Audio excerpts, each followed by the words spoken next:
Where are we headed? We're on our way to the Pembroke Hospital. It's just across the canal. They'll have a bed for poor Mr. Hampton. William was... What manner of creature was he? Predator, prey, villain, and victim. Who can say?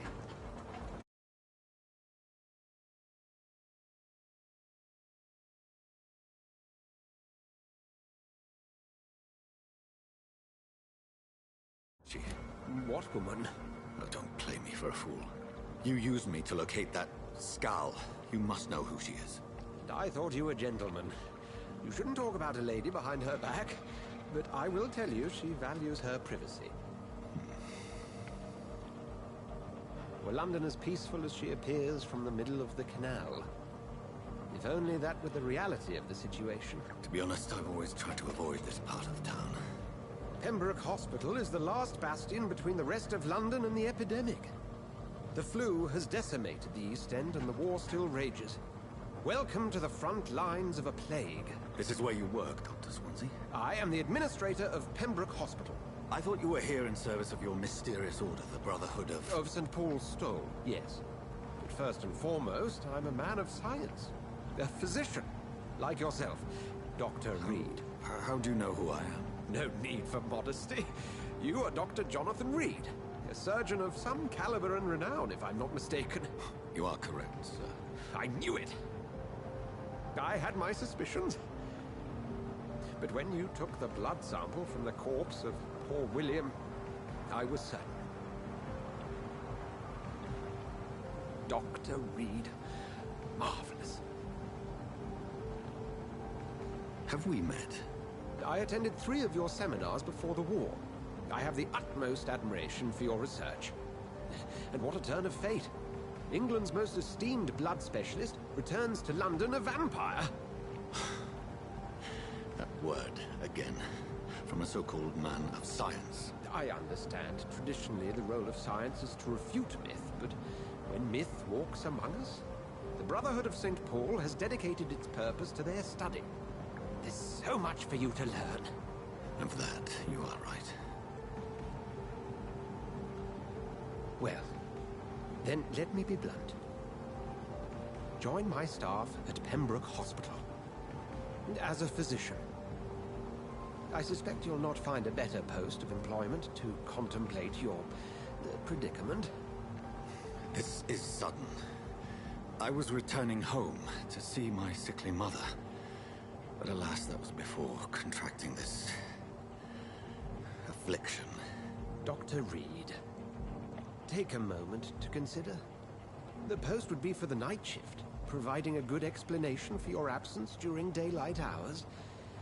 You'll be adequately reimbursed, and have a place to hide. I even had the forethought to bring some clean clothes. So, what do you say?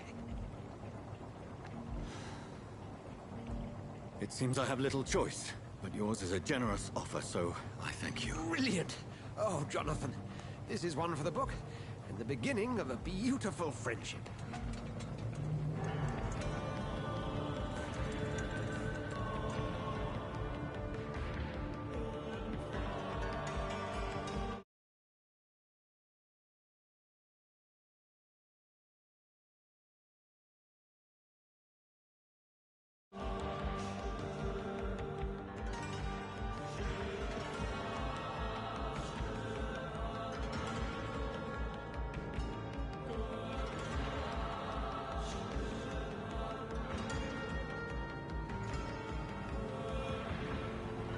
Dr. Swansea, thank goodness. I was beginning to be concerned. Worry no more, Nurse Crane, for I bring good news. Oh, Doctor, what a night. We lost 2 more patients. Nurse Scow said she couldn't take it anymore and resigned. Yes, well, I'll make a new rota in the morning. In the meantime, find a good bed for Mr. Hampton. Be sure to pay attention to his needs. Of course, Doctor. Oh, and Dorothy? Yes, Doctor? Dr. Reed here has just returned from the front. He served King and Country and will be joining us here at Pembroke. We're very lucky to have gained a surgeon of his talent. And and one so experienced in blood transfusions. That is good news indeed, Doctor. Oh, yes.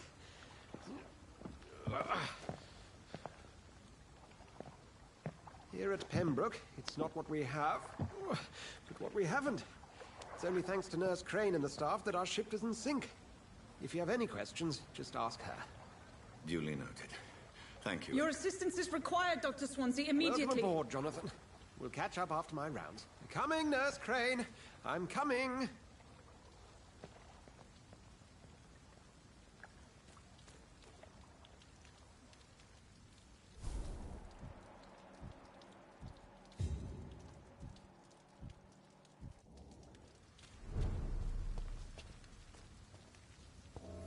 It's okay, Jonathan. I'll see you later.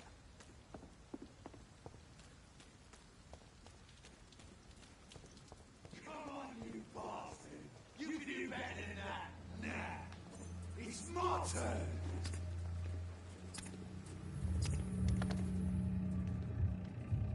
Rotten or pristine, each heart contains the seed of life. Drink at this river, try it all.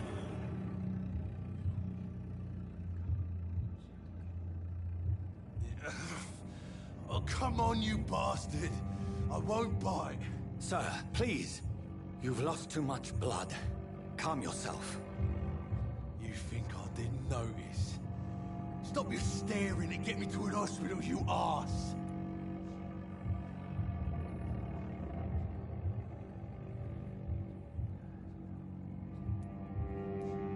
Insulting a good Samaritan. Not exactly the way to get rescued. All right, sorry.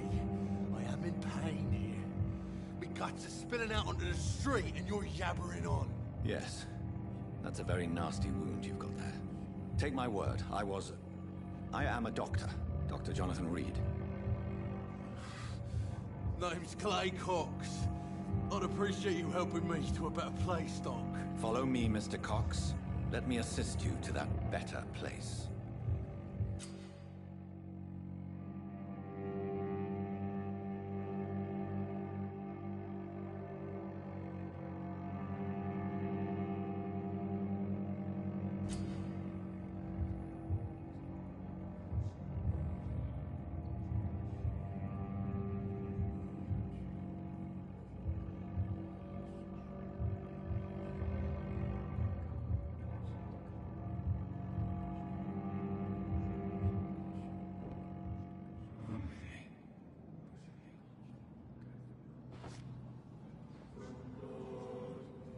Bring this fading light into the shadows. Dance with him the dance of life and death.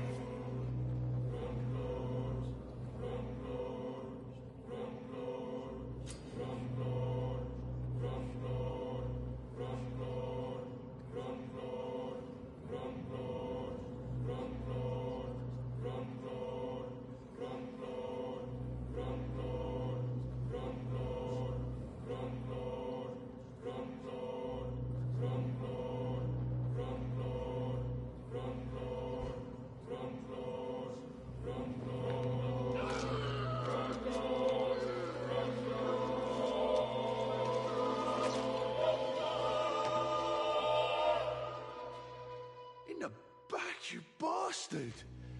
Didn't have the guts to fight me. Fuck you.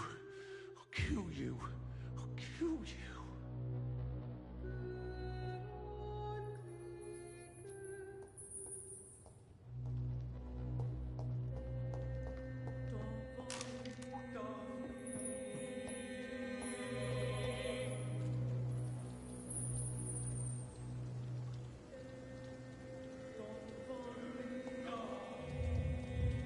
To taste a life, to embrace its most intimate secrets. Such a burden, such a divine sin.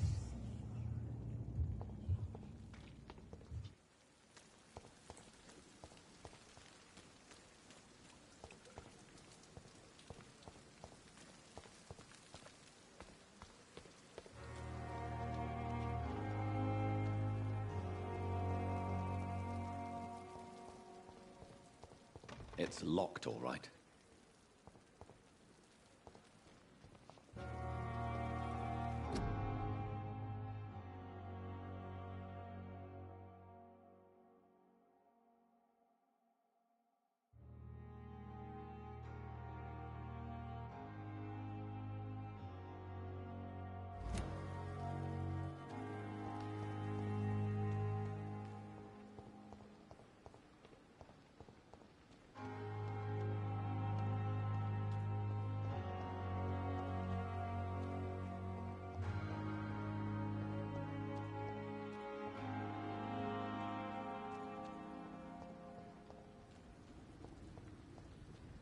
I cannot enter.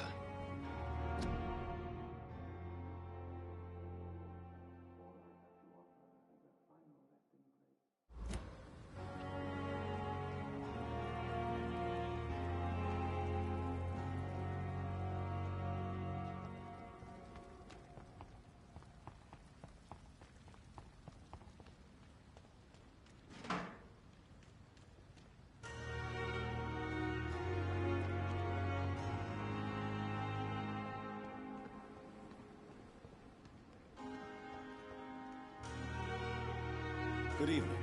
I'm Dr. Reed. Always a pleasure to meet a colleague, sir.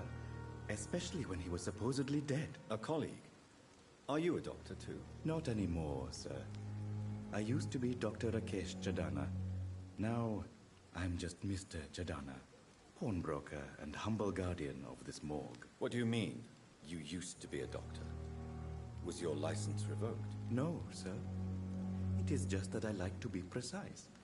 I run a little pawn shop while taking care of the dead. But I used to be a real doctor.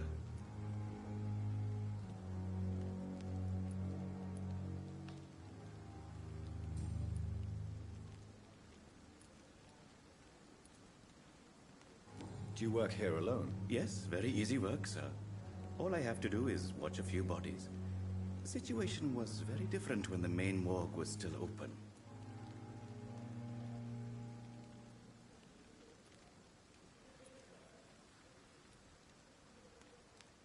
Why close the hospital's main morgue? It was for sanitary reasons after the beginning of the epidemic.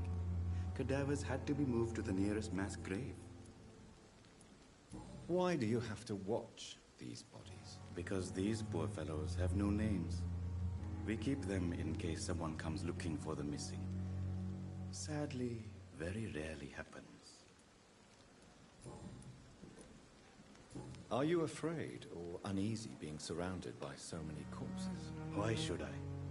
These bodies are empty vessels. Flesh left to decay. Poof. No soul anymore. All gone.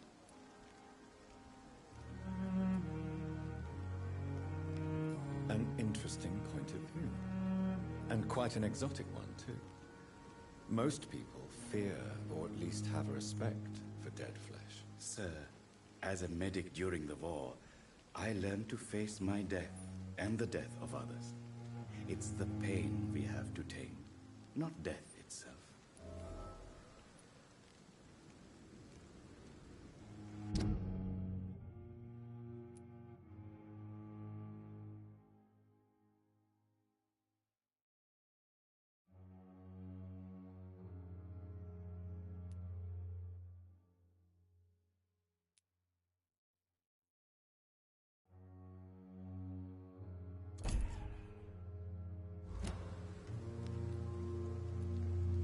How did you get this job? After I left the army, I worked as an undertaker down by the docks.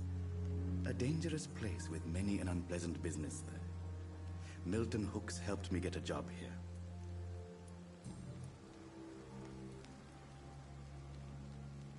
Have we met before? I don't think so, sir. Why? When we first talked, you said you were glad to meet me since I was reported dead. Funny story, sir. Your sister came here a few nights ago. You were missing, and she was looking for your body. She must be very relieved now.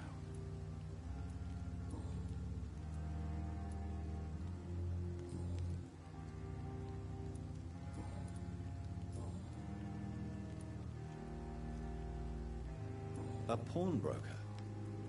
I expect you get all types of people here. Yes, sir.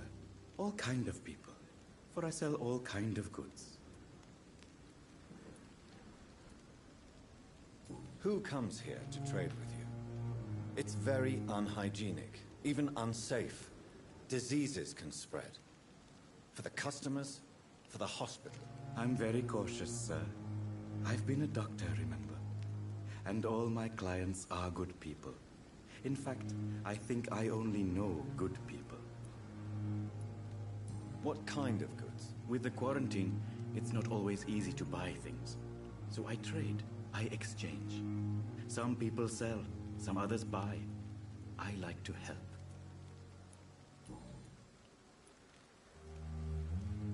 Since you're not afraid of dying, do you believe in life after death, Rakesh? No. I believe we must do all the good we can while alive. For our time is short, and the obstacles are endless. Do you think you would enjoy immortality as a concept? I don't think so. Don't mistake me. I love life, and I'd like to live a long life. But everything has to decay, sir. Even goodwill.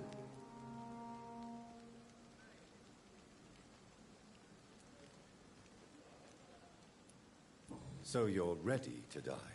No, I'm not. I don't fear death, for I won't see it.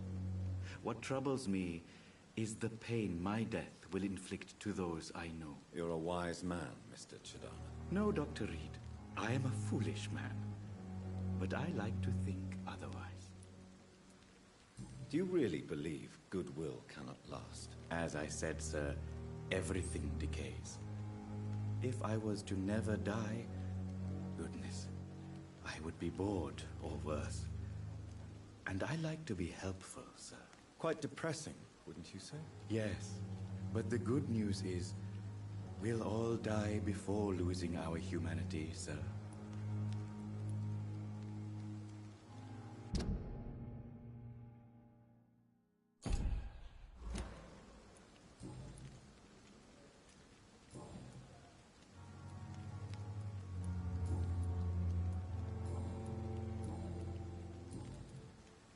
Please show me what you have to sell. Of course. It's just trinkets and curios, really. But I'm sure they can be useful.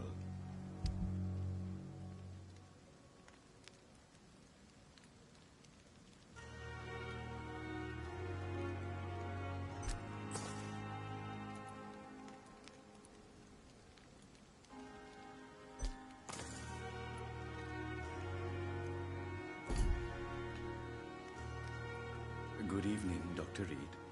Such a pleasure to see you again. Goodbye, Mr. Chidana.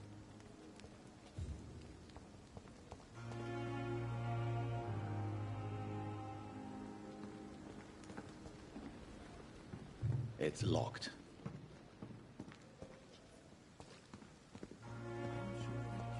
It's locked.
I cannot enter.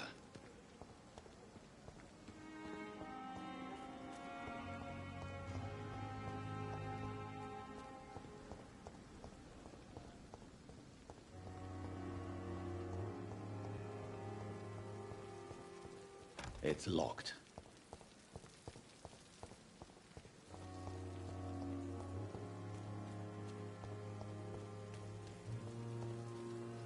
Doctor, where have you been? I've little time to play hide and seek with new staff members, no matter how illustrious they may be. I apologize, nurse. I needed some time to myself. This has been the longest and strangest night of my life. You delivered poor Mr. Hampton from a terrible fate. The means to that end should be of little concern, Doctor. Thank you, nurse. What can I do for you? Dr. Swansea insisted we provide you a quiet office. You'll find it on the second floor with your name on the door. Thank you. Nurse Crane, isn't it? Yes, Dorothy Crane. Welcome to Pembroke Hospital, Dr. Reed. Your office has been prepared. I would like to ask a few questions first.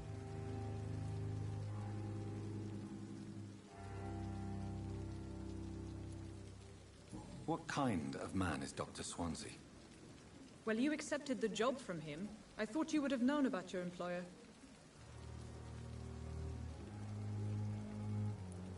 It's right to assume Dr. Swansea knows far more about me than I do about him. You'll get to know him soon enough, and better than me. The administrator has better things to do than mix with us. Apologies, I've only just met him the once. This is sudden. I've only just returned to England. Dr. Swansea is a brilliant surgeon and the most compassionate physician.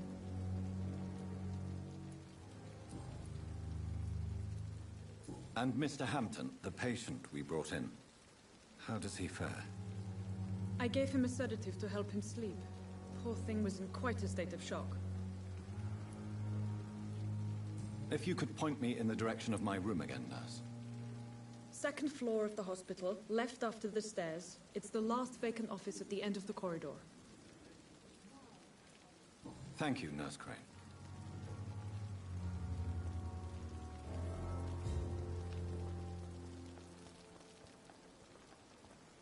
And I thought last summer's epidemic was difficult. Good evening, sir. I'm Dr. Jonathan Reed. I'm new here. I've already heard about you, Dr. Reed. I'm Milton Hooks, the ambulance driver for this shithole of a hospital. That's quite a blunt introduction, Mr. Hooks. You can call me Milton. I like to speak my mind, Dr. Reed. Perk of the job. Don't judge me, and I won't judge you. I'm not sure I understand what you're talking about. Well, I'm no doctor, but I'm pretty sure a gun can't be used as a surgical instrument. You have a keen eye. I learned to shoot during the war, and have carried one ever since. Old habits die hard. No need to explain, Dr. Reed. And if you ever need a better gun, remember, I may have something for you.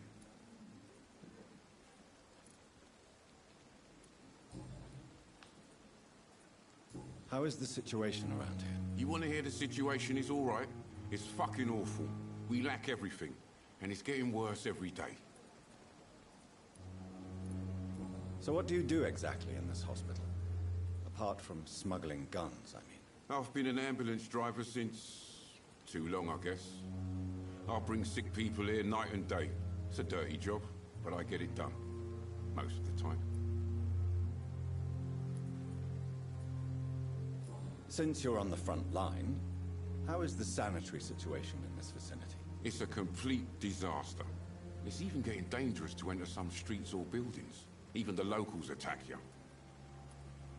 It sounds like things have been a bit rough recently. What's happened? Yesterday I got attacked by the patient I was bringing in. I escaped through the hospital's garden, but I lost my wallet when I was running. You left an infected patient outside the hospital? That's incredibly dangerous. Go there yourself if you want, but be careful, Doctor. I'd rather not bring your dead body back.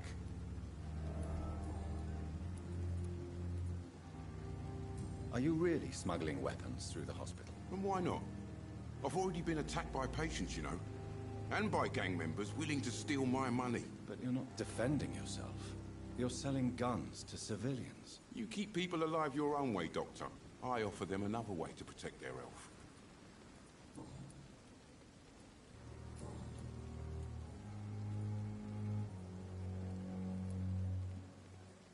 Tell me why you're extorting money from some of the patients here. If a patient wants a bed, he'll have to pay me a little fee. That's all. Where did you get the idea for such an immoral scam? Funny you should ask. The first time it was from a patient who bribed me to get a bed. It's only then I realized I could make a fortune. I'd like to see your goods. Wise choice, Dr. Reed. A reliable gun is what everybody needs these days.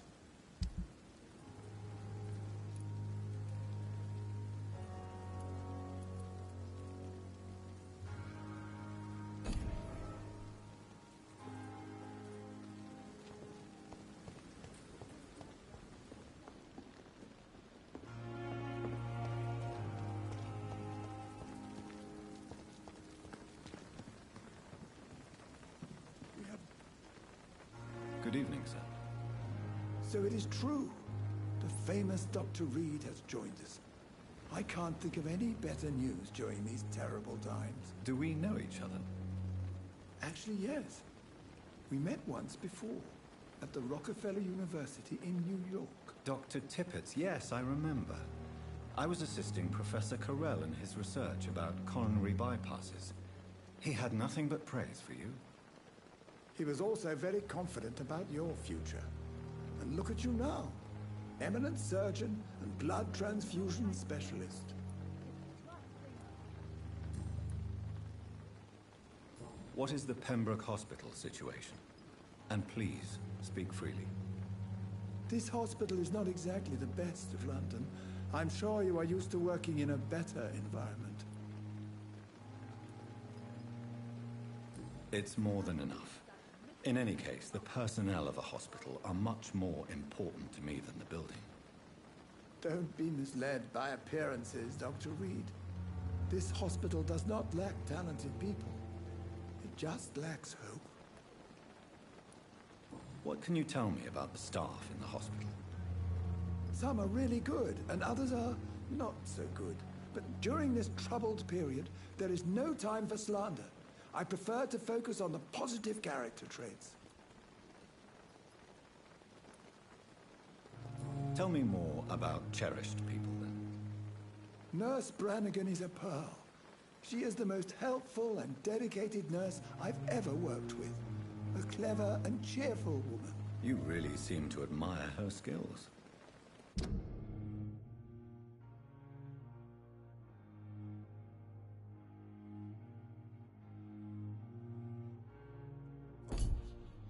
I'll go even further.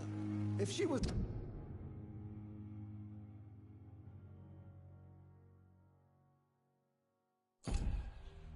a man, she would be a damn fine practitioner. Any opinion about the management? I don't always agree with Dr. Swansea's reserve, but I must admit he does all he can to keep this facility running during this crisis. Ah, yes, the burden of command. I was fed up with this concept while serving as a medical officer. Don't get me wrong. Swansea's a good administrator. I just wish he would get out of his office now and again.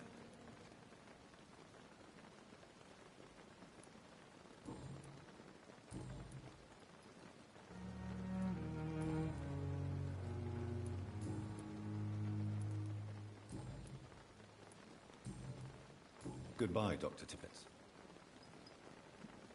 We must prove what we are. Good evening, nurse. I'm Dr. Jonathan Reed, the new surgeon here at the Pembroke. Dr. Swansea has already told us about you, sir. I'm Nurse Gwyneth Brannigan. Welcome to the Pembroke Hospital. Did he really? It's a good thing I wasn't hoping to keep a low profile. All members of staff have already read about your new blood transfusion technique. Dr. Swansea made sure of that. I see. Well, I'm a little surprised, but I suppose I'll just have to deal with this unexpected notoriety. You must know, blood transfusions are Dr. Swansea's primary subject of research. He is convinced it is the future.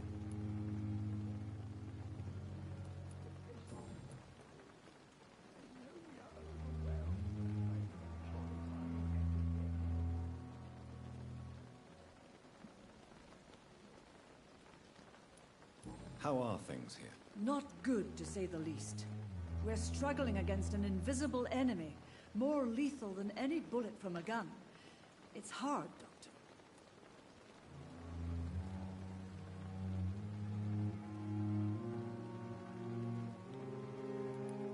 An invisible enemy? Quite a poetic term for a disease, especially from a nurse. Sorry, Doctor. These last few weeks have been exhausting. We could all do with a good night's sleep. Do you think this hospital can survive the epidemic? We are all volunteers here, and we're trying to hold fast, but how do we beat an invisible killer? Some nurses have already resigned. I'm not familiar with all the staff yet. Perhaps you could help me. Brilliant professionals, most of them. Dr. Swansea has a gift for recruiting talent. Most of them. Is there a problem I should know about, nurse? It would be inappropriate for me to speak ill of a colleague. Is there anyone that stands out? Well, I have never met someone as dedicated as Dr. Tippett. He should be a standard for us all here. If only he were younger. Why should his age be a problem? I guess it's fair to say he's always pushing himself to the limits. He just doesn't know when to stop and get some rest. Nurse Brannigan, if you do know something, please tell me. Anything you say will be held in confidence. No. I may disagree with some conduct, but in the end, everybody is doing their best.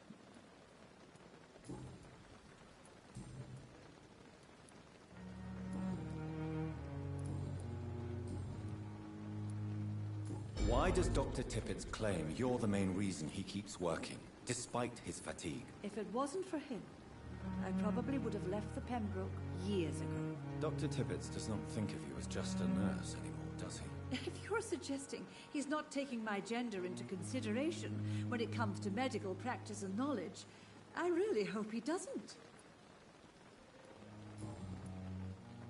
Goodbye, nurse. Call me if you need assistance.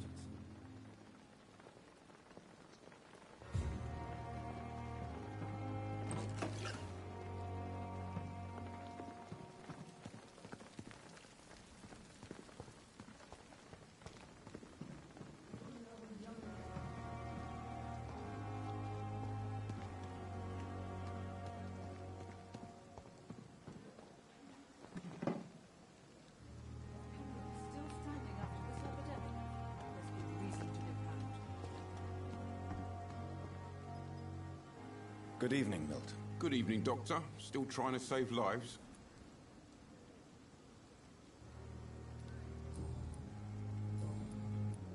Goodbye, Milton. Dr. Swansea is right. This place seems perfect to conduct my research.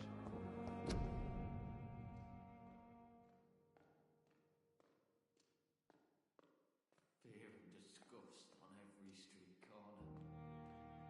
The daily routine.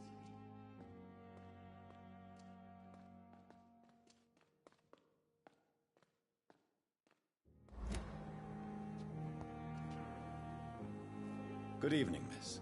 I'm Dr. Reed, the new surgeon at the Pembroke Hospital. And who are you? Your name has no meaning to me, mortal. You're nothing but dust blown by the winds of eternity. I beg your pardon? What are you begging for, mortal? My clemency? Well, tonight maybe I'm inclined to mercy. You'll never forget the night you met Thelma Howcroft. You keep calling me mortal. Why is that? And if I'm mortal, what are you? Well, Dr. Reed, if you must know, I'm a vampire.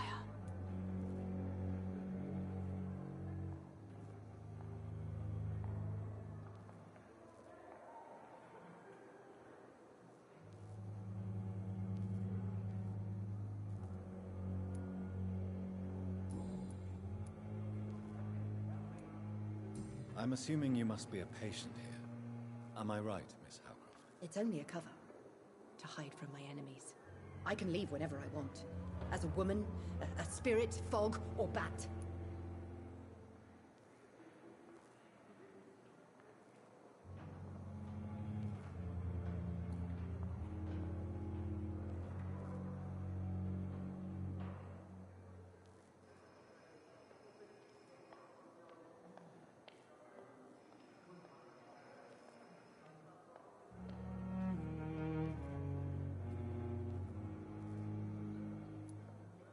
Who are these enemies you mentioned?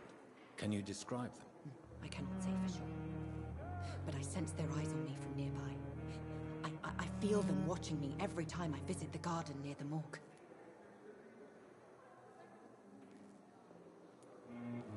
The staff here are not your enemy. They're here to help you, to care for you. I'm not speaking of the doctors in white. I'm speaking of the men and women who hunt me. For I am a vampire. I see. Don't worry. These people will not find you here. I'll personally make sure they leave you alone. Thank you, mortal. But do not interfere with them, for you are no match for those that hunt me.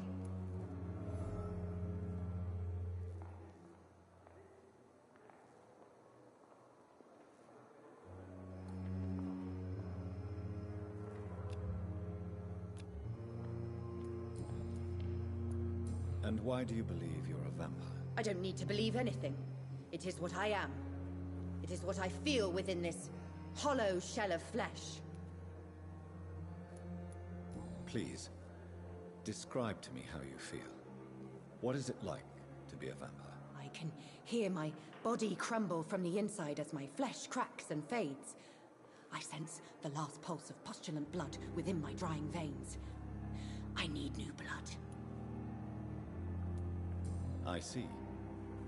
Have you ever heard of Cotard syndrome, Miss Howcroft? Never. It's a mental illness discovered by a French neurologist named Jules Cotard. The affected patients are delusional. They believe that they are putrefying, that they are dead, a ghost or a ghoul, or in your case, a vampire. Delusional, you say?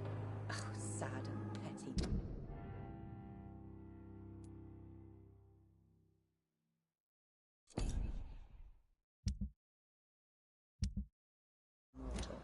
You can't even begin to understand the concept of immortality. And you think it is I who am delusional.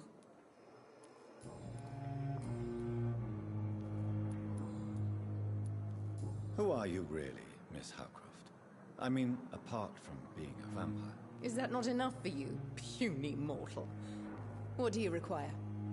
Proof of my powers? I'm curious to know who you were before becoming a vampire. It was such a long time ago, I don't remember. Centuries of unholy life can have strange effects on one's minds, you see? I'll leave you, Mistress of the Dark, to your nocturnal activities.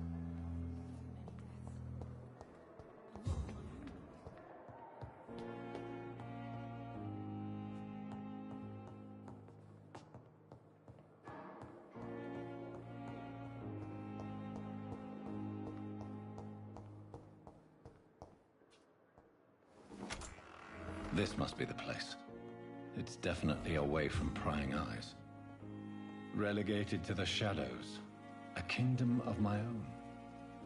At least I won't be sleeping in a coffin.